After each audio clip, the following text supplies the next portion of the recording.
Hi, welcome to Min's Life. iPhone 11 കുറിച്ച് ഞാൻ ചെയ്ത കഴിഞ്ഞ വീഡിയോക്ക് എനിക്ക് വളരെ പോസിറ്റീവായിട്ടുള്ള റെസ്പോൺസ് ആണ് ഒരുപാട് പേരിൽ നിന്ന് ലഭിച്ചിട്ടുണ്ടായിരുന്നത്. I am really happy for that. I am really thankful for your support. Guys, എനിക്ക് നിങ്ങളുടെ അടുത്ത് പറയാനുള്ളത് എന്താണെന്ന് വെച്ചിട്ടുണ്ടെങ്കിൽ എനിക്ക് നിങ്ങളുടെ സപ്പോർട്ട് ഇനിയും ആവശ്യമുണ്ട്. നിങ്ങൾ ഈ വീഡിയോ കാണുന്നുണ്ടെങ്കിൽ എനിക്ക് നിങ്ങളുടെ അടുത്ത് ഒരു റിക്വസ്റ്റ് ഉണ്ട്. നിങ്ങൾ തീർച്ചയായിട്ടും എൻ്റെ ചാനൽ സബ്സ്ക്രൈബ് ചെയ്ത് തന്നെ സപ്പോർട്ട് ചെയ്യണം. കഴിഞ്ഞ വീഡിയോക്ക് ശേഷം എനിക്ക് ഒരുപാട് പേര് മെസ്സേജ് അയച്ചിട്ടുണ്ടായിരുന്നു. അതുപോലെ എൻ്റെ വീഡിയോൻ്റെ താഴെ കമൻറ്റ് ചെയ്ത് ചോദിച്ചിട്ടുണ്ടായിരുന്നു, ഏത് ഐഫോൺ വാങ്ങുന്നതാണ് ഇപ്പോൾ നല്ലത്, അല്ലെങ്കിൽ 2019 ഏത് ഐഫോൺ ആയിരിക്കും ബെറ്റർ ഓപ്ഷൻ എന്നുള്ള ഒരുപാട് ചോദ്യങ്ങൾ എനിക്ക് വന്നിട്ടുണ്ടായിരുന്നു. ആ ഒരു ക്വസ്റ്റ്യൻ ആൻസർ ചെയ്യാൻ വേണ്ടിയിട്ടാണ് ഞാൻ വീഡിയോ ചെയ്യുന്നത്. ആപ്പിളിൻ്റെ ഏതെങ്കിലും പുതിയ ഐഫോൺ വാങ്ങണമെന്ന് നിങ്ങൾ ആഗ്രഹിക്കുന്നുണ്ടെങ്കിൽ നിങ്ങൾ എത്തപ്പെട്ടിട്ടുള്ളത് റൈറ്റ് പ്ലേസിലാണ്.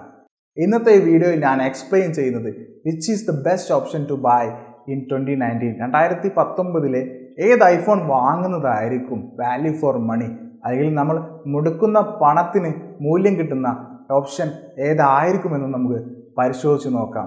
നമുക്ക് കൂടുതൽ ഇൻട്രൊഡക്ഷൻ്റെ ഒന്നും ആവശ്യമില്ല, സ്ട്രൈറ്റ് ആയിട്ട് നമുക്ക് നമ്മുടെ ടോപ്പിക്കിലേക്ക് നമുക്ക് കിടക്കാം.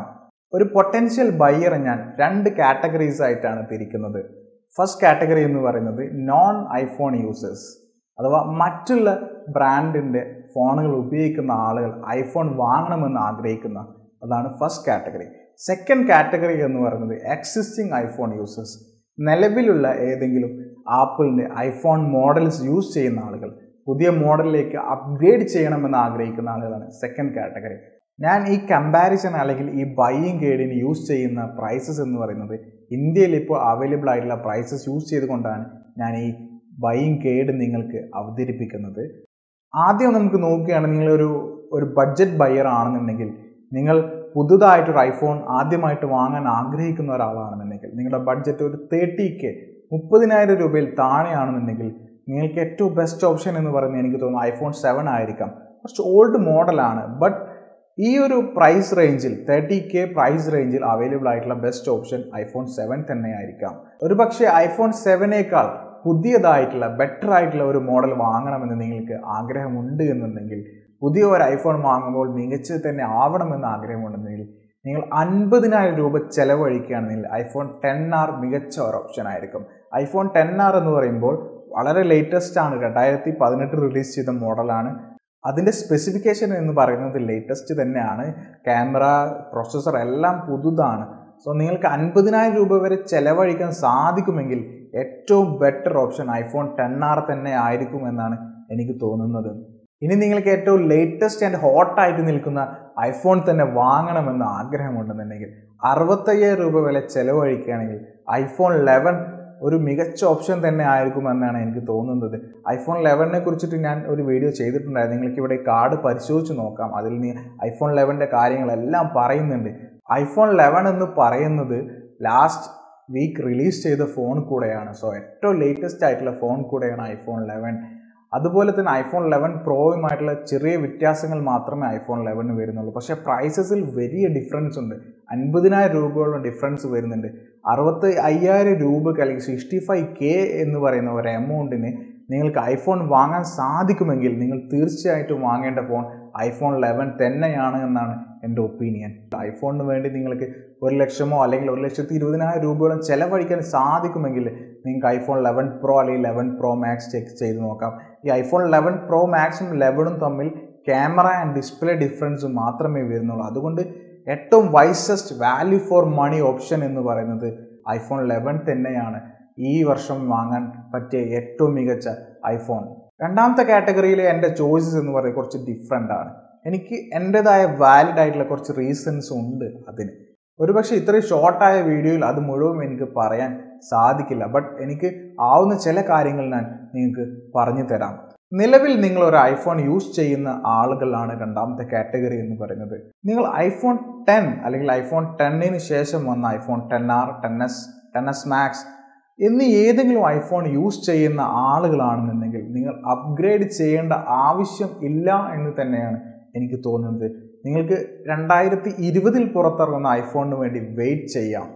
കാരണങ്ങൾ എന്താണ് എന്ന് നിങ്ങൾ എന്നോട് ചോദിക്കുകയാണെങ്കിൽ iPhone 10ന് ശേഷം iPhone 11ൽ ആപ്പിൾ കാര്യപ്പെട്ട മാറ്റങ്ങളൊന്നും കൊണ്ടുവന്നിട്ടില്ല. അതുകൊണ്ട് നിങ്ങൾക്ക് വൈസസ്റ്റ് ഓപ്ഷൻ എന്ന് പറയുന്നത് നിങ്ങൾ iPhone 10 അല്ലെങ്കിൽ iPhone 10ന് ശേഷം ഇറങ്ങുന്ന ഏത് ഫോൺ യൂസ് ചെയ്യുന്നുണ്ടെങ്കിലും you can wait for 1 more year എന്നാണ് എൻ്റെ ഒപ്പീനിയൻ.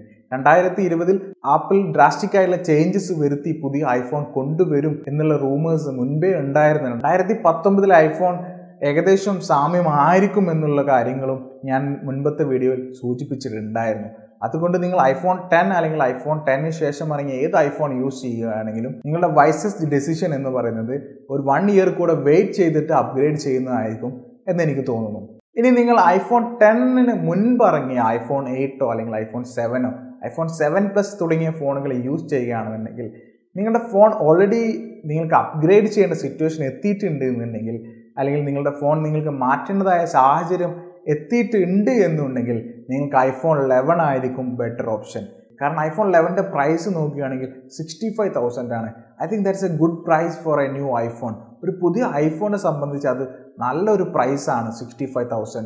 കാരണം iPhone 11ലും iPhone 11 Proയിലും ഞാൻ ആദ്യം പറഞ്ഞതുപോലെ ചെറിയ ഡിഫറൻസ് മാത്രമേ വരുന്നുള്ളൂ.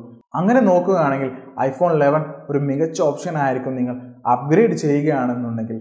ഇനി നിങ്ങൾക്ക് ഏറ്റവും ബെസ്റ്റ് വേണമെന്നുണ്ടെങ്കിൽ എനിക്കറിയില്ല നിങ്ങളുടെ പ്രൈസ്, നിങ്ങൾക്ക് വാല്യൂ ഫോർ മണി അല്ല, ബെസ്റ്റ് ആണ് വേണ്ടത്, മാർക്കറ്റിൽ അവൈലബിൾ ആയിട്ടുള്ള ബെസ്റ്റ് ഐഫോൺ ആണ് വേണ്ടത് എന്നുണ്ടെങ്കിൽ നിങ്ങൾക്ക് iPhone Pro Max തന്നെ വാങ്ങാം. പക്ഷെ അതിൻ്റെ പ്രൈസ് സ്റ്റാർട്ട് ചെയ്യുന്നത് 1,20,000 ആ റേഞ്ചിലേക്ക് തുടങ്ങിയിട്ടാണ്.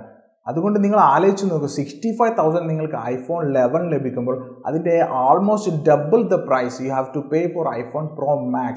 സോ അത്രയും കൂടുതൽ കൊടുത്ത് നമ്മൾ അധികം കിട്ടുന്ന ഫീച്ചേഴ്സ് എന്ന് പറയുന്നത് camera, display and small increase in battery life. ഇത്രയും ഫീച്ചേഴ്സിന് 65,000 എക്സ്ട്രാ പേ ചെയ്യുക എന്ന് പറയുന്നത് കുറച്ച് അധികമാണ് എന്നാണ് എൻ്റെ പേഴ്സണൽ ഒപ്പീനിയൻ. ഇനി നിങ്ങൾ iPhone 7 or iPhone 8, iPhone 7 Plus, iPhone 6s തുടങ്ങിയ ഫോണുകൾ ഉപയോഗിക്കുന്ന ആളാണെങ്കിൽ നിങ്ങൾക്ക് പുതിയ ഫോൺ അപ്ഗ്രേഡ് ചെയ്യണമെന്ന് നല്ല ആഗ്രഹമുണ്ടെങ്കിൽ ഒരു അടിപൊളി ഐഡിയ ഞാൻ പറഞ്ഞു തരാം. iPhone എപ്പോഴും റീസെയിൽ മാർക്കറ്റിൽ നല്ല വാല്യൂ ആണ്. നിങ്ങൾക്ക് നല്ലൊരു ബയ്യറെ കണ്ടെത്താൻ പറ്റുന്നുണ്ടെങ്കിൽ നിങ്ങളുടെ ഫോൺ നല്ലൊരു പ്രൈസിന് നിങ്ങൾക്ക് സെയിൽ ചെയ്തുകൊണ്ട് നിങ്ങൾക്ക് iPhone 11 വാങ്ങാൻ സാധിക്കും. ഒരു പക്ഷേ നിങ്ങൾക്ക് 30,000 അല്ലെങ്കിൽ 25,000 റേഞ്ചിലേക്ക് നിങ്ങളുടെ ഓൾഡ് ഫോൺ സെയിൽ ചെയ്തുകൊണ്ട് ഒരു 40,000 അല്ലെങ്കിൽ 35,000 ആഡ് ചെയ്തുകൊണ്ട് iPhone 11 വാങ്ങാൻ സാധിക്കും എന്ന് പറയുന്നത് it will be A very good option for you. So അങ്ങനെ ഒരു ഓപ്ഷൻ സാധ്യമാവുന്നുണ്ടെങ്കിൽ നിങ്ങൾക്ക് അതുകൂടെ ട്രൈ ചെയ്ത് നോക്കാം എന്നാണ് എൻ്റെ ഒപ്പീനിയൻ. ഈ വീഡിയോയിൽ ഞാൻ പറയാൻ ഉദ്ദേശിച്ച കാര്യങ്ങൾ ഇത്ര മാത്രമേ ഉള്ളൂ. നിങ്ങൾക്ക് ബെറ്റർ ആയിട്ടൊരു ഡെസിഷൻ അല്ലെങ്കിൽ ഫോൺ വാങ്ങുന്ന സമയത്ത് which is the best value for money option choose ചെയ്യാൻ നിങ്ങളെ സഹായിക്കുക എന്നുള്ളതാണ്. അത് നിങ്ങൾക്ക് ലഭിച്ചിട്ടുണ്ടായിരിക്കുമെന്ന് ഞാൻ വിചാരിക്കുന്നു. സോ ഗായ്സ്, നിങ്ങൾക്ക് ഈ വീഡിയോ ഇഷ്ടപ്പെടുന്നുണ്ടെങ്കിൽ നിങ്ങൾ എൻ്റെ വീഡിയോ ലൈക്ക് ചെയ്യുക. അതുപോലെ ഞാൻ ആദ്യം സൂചിപ്പിച്ചതുപോലെ നിങ്ങൾ ഈ വീഡിയോ കാണുന്നുണ്ടെങ്കിൽ നിങ്ങൾക്ക് ഇതുപോലെയുള്ള ഡിഫറെൻ്റ് ആയിട്ടുള്ള കണ്ടൻസുമായിട്ട് ഞാൻ ഇനിയും വരുന്നതാണ്. I need your support guys. എനിക്ക് നിങ്ങൾ തരുന്ന ഏറ്റവും വലിയ മോട്ടിവേഷൻ എന്ന് പറയുന്നത് എൻ്റെ ചാനൽ സബ്സ്ക്രൈബ് ചെയ്യുക എന്നത് തന്നെയായിരിക്കും. ഞാൻ ഈ വീഡിയോ വൈൻഡ് അപ്പ് ചെയ്യുകയാണ്. So guys, once again thanks for watching.